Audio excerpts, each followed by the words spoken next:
আসসালামু আলাইকুম everyone, welcome to my YouTube channel.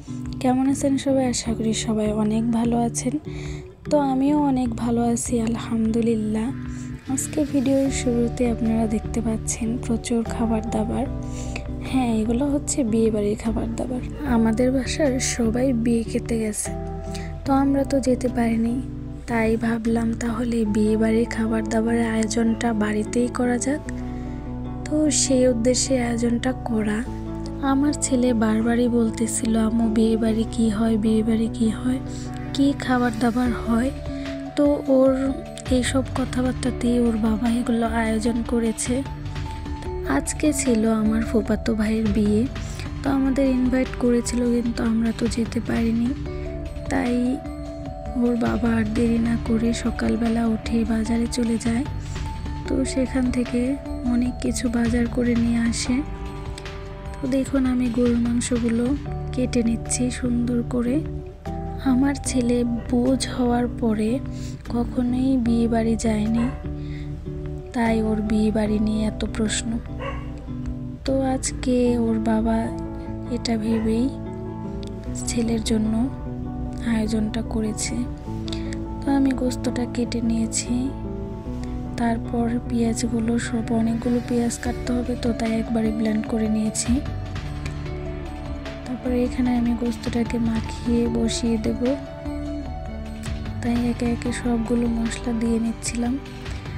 আর হ্যাঁ, আমার বাচ্চারা ঝালটা খুবই কম খায় এবং আমরাও ঝাল কম খাই, সেই জন্য আমাদের পরিমাণ মতো আমরা ঝালটা দিয়ে নিয়েছি।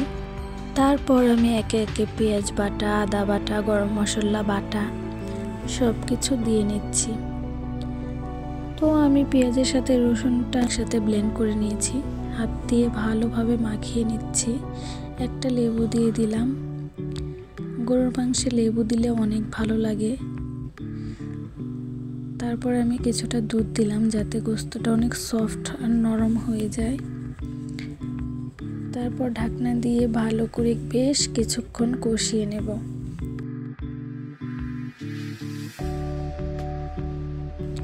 এটাকে আমি চুলায় কষিয়ে তারপর প্রেসার কুকারে দিয়ে দেব।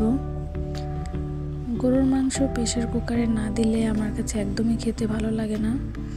এখানে আমি রোস্টের জন্য দেশি মুরগির 2টা লেগ পিস নিয়ে নিয়েছি। লেগ পিস 2টাকে 4 পিস করে নিয়েছি, আমরা তো 4 জন তাই। তারপর লেবু, লবণ, হলুদের গুঁড়া, মরিচের গুঁড়া, ধনিয়া গুঁড়া দিয়ে সুন্দর করে মাখিয়ে নিচ্ছি। মাখিয়ে এটাকে কিছুক্ষণ রেখে দেব। আবার গোস্তের কাছে এসে এটাকে নেড়ে চেড়ে নিচ্ছি। তারপর এখানে সরষে ইলিশ করব, তাই মাছটাকে রেডি করে নিচ্ছি। সরষেগুলো বেটে নিয়েছি। তারপর দেখুন, আমি আবার এটাকে নেড়ে চেড়ে ভালো করে কষিয়ে নিচ্ছি আর একটু পানি দিয়ে।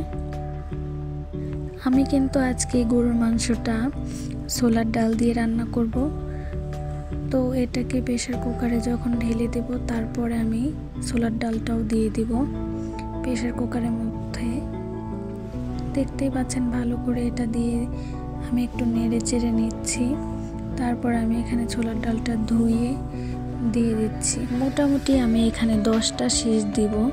দেখেন, 10টা শীষ দেওয়ার পরে আমি ঢাকনাটা খুলেছি। দেখেন কত সুন্দর, একদম লোভনীয় একটা কালার এসেছে। এই তো আমার গরুর মাংস রেডি। তো একটা ভিডিওতে তো আর সবগুলো রেসিপি দেখানো সম্ভব না, তাই এমনিতেই ভিডিওটা অনেক বড় হয়ে গেছে। আগামী ভিডিওতে আপনাদের রোস্টের রেসিপিটা দেখাবো কিভাবে রান্না করলাম। তারপর আমি এখানে আমার ছেলের জন্য প্লেটটা সাজিয়ে নিচ্ছিলাম। সাজিয়ে ওর সামনে নিয়ে বলবো, বাবা এই নাও তোমার বিয়েবাড়ির খাবার। এইভাবেই বিয়েবাড়ির খাবার পরিবেশন করে। তো দেখতেই থাকুন কিভাবে আমি আমার বাবার প্লেটটা সাজিয়ে নিচ্ছি। যদিও ও এইগুলা খেতে পারেনি ওই রকমভাবে, পোলাপানের শুধু চোখের ক্ষুধাটাই বেশি। ও শুধু ডিম দিয়ে পোলাও আর অল্প একটু রোস্ট খেয়েছিল, আর কিছুই খেতে পারেনি। যাক, তারপরেও যে ওর সামনে দিতে পেরেছি সবগুলো, একটাই আল্লাহর কাছে লাখো কোটি শুকরিয়া।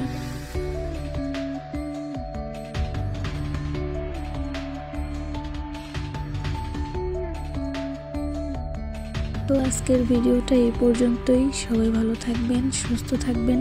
আল্লাহ হাফেজ।